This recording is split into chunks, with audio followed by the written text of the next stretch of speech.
This is going to be a video tutorial on how to turn on live captions in the Google Chrome web browser.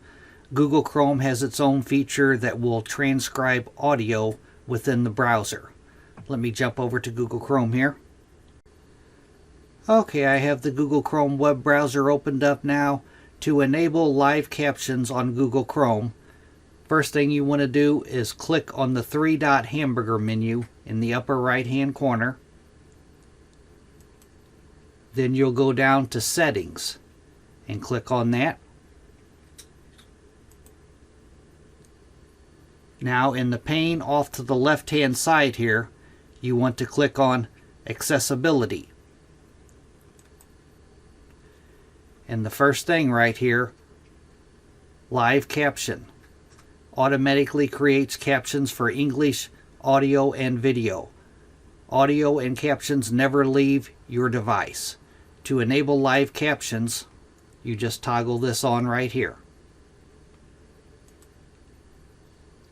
Now when I jump back over to my YouTube video here, I will play it.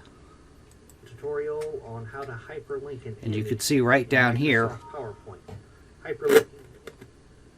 you can see right down here at the bottom, it is transcribing the audio from this video. That is how you enable live captions in the Google Chrome web browser. Thanks for watching.